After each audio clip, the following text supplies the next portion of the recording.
वो अपने वोट के जरिए बना सकती है या गिरा सकती है सरकार। वो जिसका है सारे मुद्दों से सरोकार। वो जिसका देश में पुरुषों के बराबर का है अधिकार। क्या वाकई महिलाओं के मत में है इतनी ताकत? इसके लिए महिलाओं को ही तय करना पड़ेगा कि वो बहु है या बहुमत।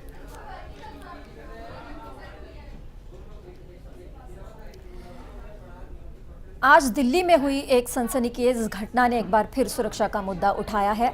एक महिला कांस्टेबल का शव दिल्ली के होटल में पाया गया है। पुलिस को उसके कथित बॉयफ्रेंड पर बलात्कार और हत्या का शक है। मैं हूं मनीषा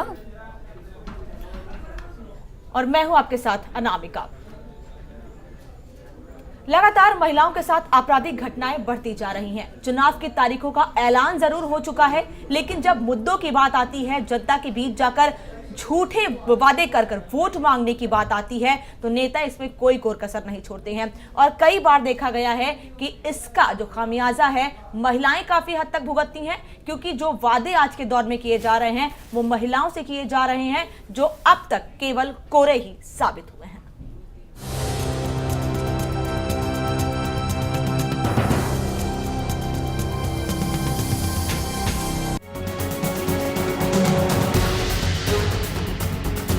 हमारे देश में महिलाओं की सुरक्षा एक बड़ी समस्या है। स्कूल, कॉलेज, ऑफिस जाने वाली लड़की हो या कोई घरेलू महिला, कोई भी सुरक्षित महसूस नहीं करती।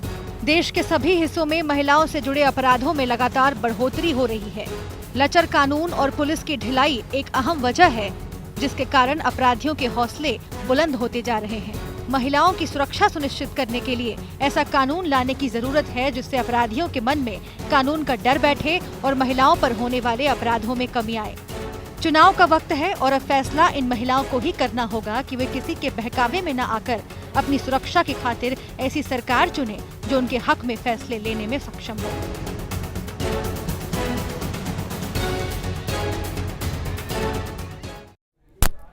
बात तो हम करते हैं आम औरतों की सुरक्षा की, मगर जब पुलिस और मीडिया में काम करने वाली महिलाएं ही सुरक्षित नहीं हैं तो बाकियों की क्या बात करें। जहां कल मुंबई में ये घटना सामने आई, जब हमारी यानी जिया न्यूज़ की एक महिला पत्रकार के साथ करीब 3 दर्जन लोगों ने छेड़खानी की कोशिश की और विरोध करने पर ड्राइवर और कैमरामैन के साथ मारपीट की। वैसे तो उनमें से 4 लोगों को हिरासत में ले लिया गया है, जिनकी आज पेशी है, लेकिन सवाल अब भी वही है कि कब तक महिलाएं इस तरह की घटनाओं का शिकार होती रहेंगी।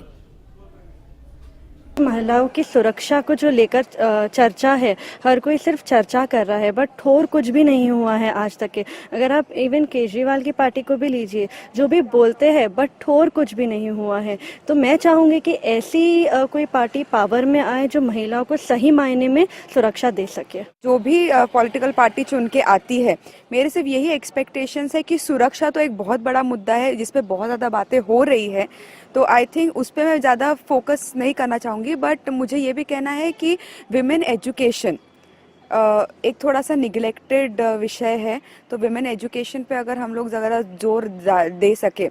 इसका अवेयरनेस सिटी में तो ज़्यादा है, लेकिन जो हमारे रूरल एरियाज़ हैं वहाँ पे अभी भी विमेन एजुकेशन पे ज़्यादा जोर नहीं दिया जा रहा है। ये जो गवर्नमेंट आने वाली है, हम चाहते हैं कि नारियों को भी इतना ही मोटिवेशन मिलना चाहिए, नारियों को आगे आना चाहिए गवर्नमेंट में। क्योंकि एक तरफ अगर हम बात करते हैं कि नारियों को सब सुविधाएं ये है, पर नारियों पे बहुत अत्याचार हो रहे हैं। जो फीमेल चाइल्ड है उनको मार दिया जाता है बहुत से गाँवों में। तो क्यों, अगर नारियों को अगर इक्वल स्टेटस मिलना चाहिए, जितना इम्पोर्टेंस मेल है उतने ही इम्पोर्टेंस नारियों को भी, फीमेल्स को भी मिलना चाहिए। अगर लड़कियों की बात आती है तो सबसे पहले बात है उनकी सिक्योरिटी की।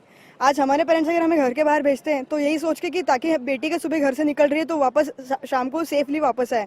एक क्राइटेरिया हमेशा लड़कियों के लिए रखा जाता है कि तुम्हें 8 बजे या फिर शाम के 7 बजे वापस आ जाना चाहिए। तो ये सवाल उठता है कि ये क्यों ज़रूरत है पेरेंट्स को ऐसा बोलने की। अगर लड़की, जिससे लड़के फ्रीली घूम सकते हैं शहर में, लड़कियों को भी उतनी सुरक्षा मिलनी चाहिए। लड़कियों ने खुद सुरक्षित महसूस करना चाहिए और पेरेंट्स को भी उतना ही सिक्योर फील करना चाहिए जब वो अपनी बेटी को घर से बाहर भेजते हैं।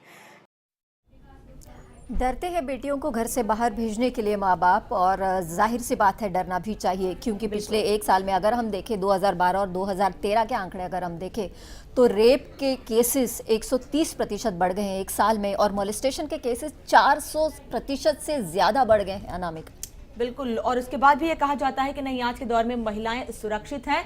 सवाल ये उठता है कि महिलाएं कहाँ सुरक्षित हैं? क्या अपने घर में सुरक्षित हैं, घर के बाहर सुरक्षित हैं, कॉलेज में सुरक्षित हैं, या फिर सड़कों पर सुरक्षित हैं? कई बार मनीषा ऐसा होता है कि जो ऐसे केसेस सामने आते हैं वो घरों में ही सामने आते हैं और लड़कियों के साथ घर के लोग ही ऐसी घटनाओं को अंजाम देते हैं। ज्यादातर यही कहना है कि बलात्कार जैसे केसेस घर के या किसी जानकार के द्वारा ही अंजाम दिए जाते हैं। लेकिन सवाल यह है कि अब ना मीडिया वाले अछूते हैं, मीडिया वाली महिलाएं अछूती हैं, ना पुलिस कांस्टेबल अछूती हैं, तो कौन सी महिलाएं हैं, कौन से फील्ड की महिलाएं हैं जो सुरक्षित महसूस करेंगी? कानून का डर नहीं रह गया है, बेखौफ हो गए हैं ये बदमाश, जिसके चलते लगातार एक के बाद एक ऐसे मामले सामने आते जा रहे हैं। और कहीं ना कहीं इन अपराधियों के मन में ये भी है कि नेता तो केवल इसे मुद्दा बनाते हैं, कभी इस समस्या को सुलझाएंगे नहीं। सिविल सोसाइटी की प्रतिनिधियों ने महिला की आजादी और सुरक्षा जैसे मुद्दों पर 6 सूत्रीय महिला घोषणा पत्र जारी करके राजनीतिक दलों से इन मुद्दों पर समाधान करने की कोशिश की है।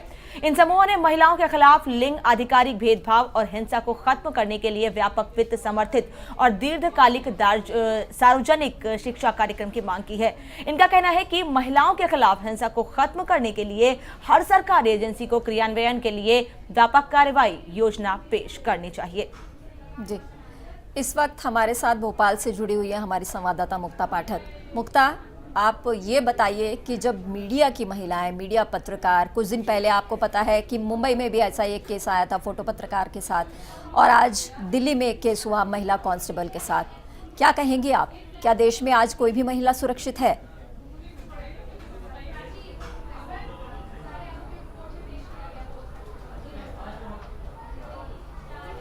बिल्कुल, बहुत अहम सवाल आपने पूछा है कि क्या महिलाएं सुरक्षित हैं, देश में सुरक्षित हैं। जैसे जो घटना की आप बात कर रही हैं, जैसे कल हम लोग भी होली के दिन काम कर रहे थे, तो सड़क पे जिस तरह से लोग जो हैं, जो लड़के जो हुड़दंगबाजी कर रहे थे, इसमें कहीं ना कहीं आपके मन में ये सवाल जरूर उठता है कि क्या आप सुरक्षित हैं, हम सुरक्षित हैं। हालांकि यहाँ पे मैं आपको एक बात बताना चाहूंगी कि कहीं ना कहीं हम लोगों को अपनी सुरक्षा की व्यवस्था खुद करनी पड़ती है।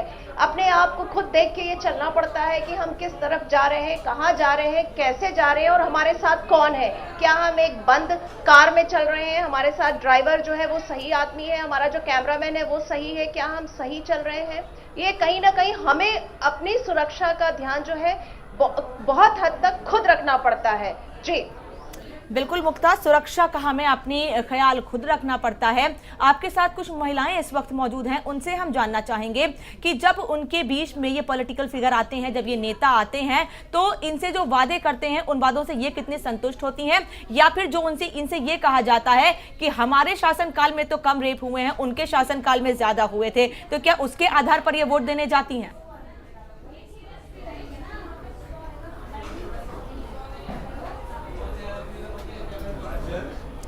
जी, बहुत अच्छा सवाल आपने पूछा। मैं पूछना चाहूंगी, ये महिलाएं जो मेरे साथ काफी सारी खड़ी हैं, आप लोग जब वोट देने जाते हैं तो आप लोग किस आधार पे वोट देते हैं? आपकी सुरक्षा जो है वो कितना अहम मुद्दा रहता है आपके अंदर? आप पार्टी को चूज करती है, नेता को चूज करती है, तो किस बेसिस पे चूज करती है?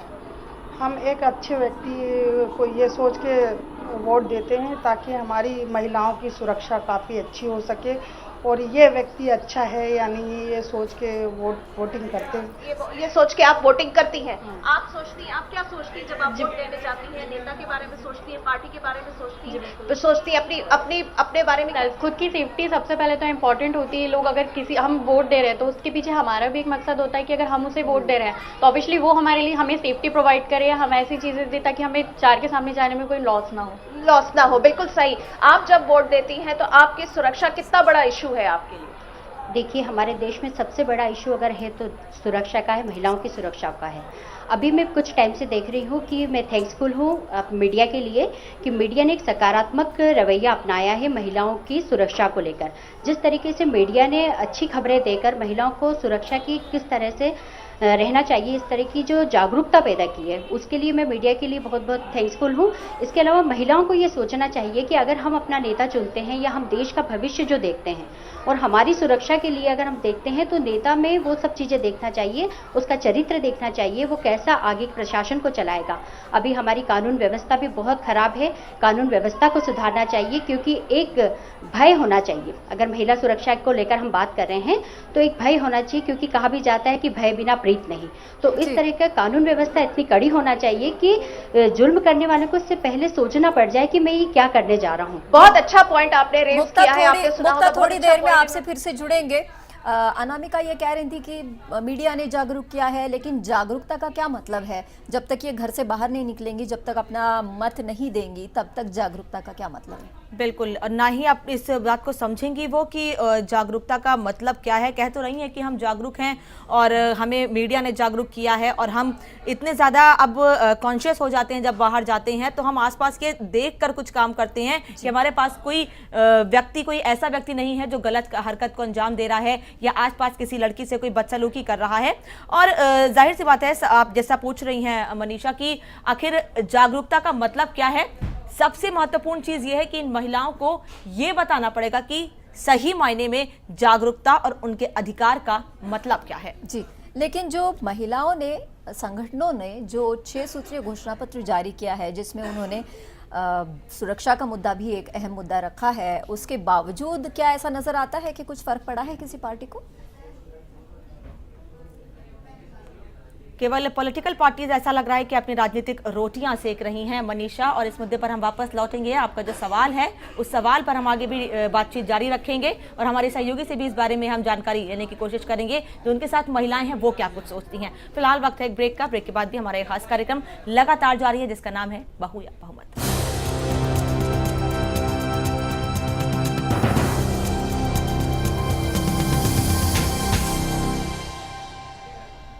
आप देख रहे हैं बहू या बहुमत, जिस पर हम बात करते हैं कि क्या महिलाएं सिर्फ बहू बनकर रहना चाहती हैं या वो अपने अधिकारों को समझती भी हैं। आज की भागदौड़ भरी जिंदगी में उन्हें भी घर से बाहर निकलना पड़ता है। आज ज़्यादातर महिलाएं केवल घर की बहुएं ही नहीं, बल्कि घर से बाहर निकलकर पुरुषों से कंधे से कंधा मिलाकर चलती हैं। वे जीवन की हर चुनौतियों का सामना करने को तैयार है, चाहे वो घर परिवार की जिम्मेदारी हो या बच्चों की पढ़ाई लिखाई या फिर नौकरी के सिलसिले में घर से बाहर निकलना। और इसलिए इनके लिए भी रात और दिन कोई मायने नहीं रखता। आइए इन महिलाओं का भी रुख जानते हैं। हमको वोट देना है तो हम वुमेन को, सब वुमेन्स को जागरूक होना पड़ेगा। जो पक्ष हमारे न्याय और अधिकार के लिए झगड़ रहा हो या एक बेसिक ट्रेनिंग दे रहा हो वुमेन्स को कि आगे कैसे बढ़े जाए, इस बात कर, सोच कर और समझ कर ही हम वोट देंगे। मेरे ख्याल से तो क्राइटेरिया ऐसा रहेगा कि कोई महिला उम्मीदवार हो, तो महिला उम्मीदवार को हम लोग चुनकर दे तो वो ज़्यादा से ज़्यादा समझ सकती है। क्योंकि महिला अगर एक अपने बच्चे को जन्म दे सकती है, उसका पालन पोषण कर सकती है, घर का सब पूरा ख्याल रख सकती है, तो वो बाकी जनता का भी ख्याल रख सकती है। तो मैं लोगों से यही गुजारिश करूंगी कि अगर महिला कैंडिडेट हो तो उसको चुन के दो। पॉलिसी ऐसी होनी चाहिए कि जिसमें महिला सुरक्षा हो, अच्छा रोज़गार हो, अच्छा खाना हो, और उसके बावजूद लोगों की जो मांगे हैं, ज़्यादा कुछ नहीं है, घर, छत और इलेक्ट्रिसिटी, गटर, वाटर, यही मांगे हैं। हमेशा से अभी हर साल, हर 5 साल के बाद जो खासदार चुन के आते हैं, जो आमदार चुन के आते हैं, जिसके हाथ में सत्ता जाती है, वो सत्ता पे जो आके बैठते हैं, वो लोगों के लिए या आम जनता के लिए कुछ भी नहीं करते, खाली वादे करते हैं, वादे करके चले जाते हैं। लेकिन उनके लिए जो करना चाहिए वो खास तौर पे नहीं किया जाता है। इसके लिए हम सोचेंगे जो हमारे लिए कुछ करना चाहता है, हमारी ज़रूरतें पूरे करना चाहते हैं, जो महिला की समस्या है, उन समस्याओं को जो एक अच्छी तरह से, अच्छा अंतिम उसका कुछ निर्णय लेना चाहता है या लेके दिखाएगा, ऐसे एक उम्मीदवार को हम चुनेंगे और उसको ही वोट करेंगे। अनामिका, एक महिला ने कहा कि जब महिला उम्मीदवार होगी तभी उन्हें ज़्यादा सुरक्षित महसूस होगा, और महिला उम्मीदवार अगर होगी तो वो उन्हें वोट डालेंगे। लेकिन जहाँ जहाँ महिलाएं नेता हैं, क्या उन एरियाज़ में ऐसी सुरक्षा है? यही सवाल हमने मनीषा पहले भी किया था लोगों से कि क्या जहां पर महिला जनप्रतिनिधि हैं, क्या उनको वहां पर वो सुरक्षा मिल पा रही है, क्या उनको वहां पर वो अधिकार मिल पा रहा है। तो महिलाओं ने जिस तरह का जवाब दिया वो काफी चौंकाने वाला था। महिलाएं ये कहती हैं, ऐसा लगता है कि पुरुष ज्यादा समस्याओं को समझ रहे हैं महिलाओं के बनस्पत, क्योंकि उनको तो केवल इससे मतलब रहता है हमें वोट मिल जाए और हम जीत जाएं और अपने परिवार को भी चला लें, और साथ ही साथ हमारे पति भी हमसे खुश रहे। जी, और इस वक्त भोपाल से मुक्ता पाठक हमारे साथ एक बार फिर से जुड़ चुकी है। मुक्ता, मैं आपसे ये सवाल करूंगी कि जो महिलाएं आपके साथ हैं, आप उनसे ये पूछिए कि धरना दे चुकी हैं, वो मोमबत्तियां जला चुकी हैं और कई तौर पर कई मंचों पर आवाज़ उठा चुकी हैं, वो पुलिस के खिलाफ आवाज़ उठा चुकी हैं, नेताओं के खिलाफ आवाज़ उठा चुकी हैं, फिर भी सुरक्षा का मसला वैसा का वैसा है। अब उन्हें क्या लगता है कि ब्रह्मास्त्र क्या है इस पर?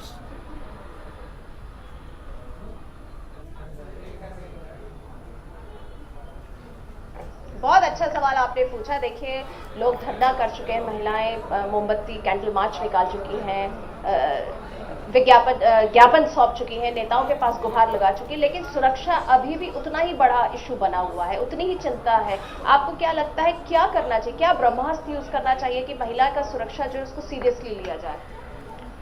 प्रशासन में सुधार होना चाहिए, कानून कड़ा होना चाहिए।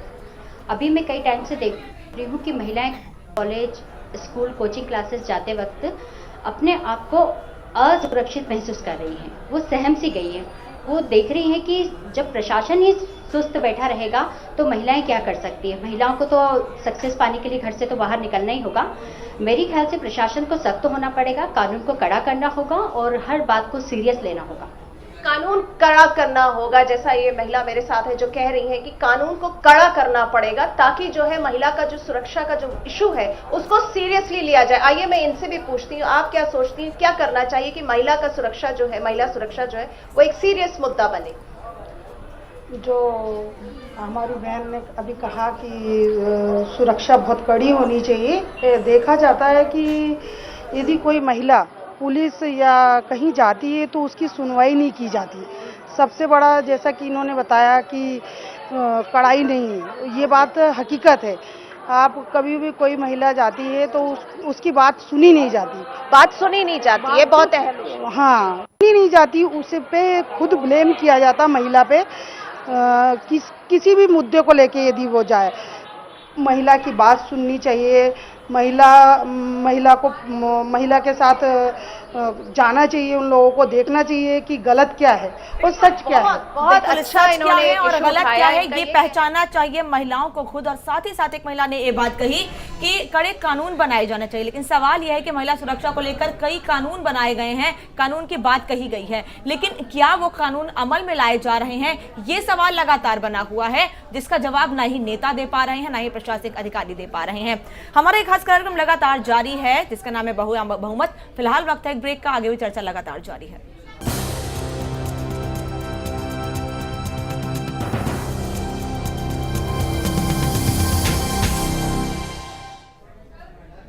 चुनावों के काफ़ी पहले से ही महिला सुरक्षा का मुद्दा उठ रहा है, पिछले 2 साल से निर्भया कांड के बाद से। लेकिन अब चुनाव आ गए हैं और महिलाएं इस पर क्या सोचते हैं, इस पर हम बात कर रहे हैं हमारे खास कार्यक्रम बहु या बहुमत में।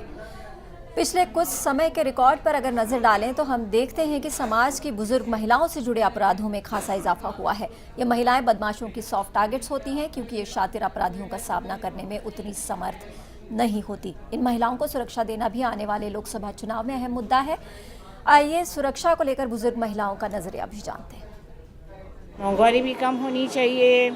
हर जगह देखो तो महिलाओं को, जैसे वो पहले में ना पक्की जूती, वैसे बस में जाओ तो भीड़, दुकान पे जाओ तो भी भीड़, कहीं भी जाओ तो महिलाओं को परेशानी बहुत उठानी पड़ती है।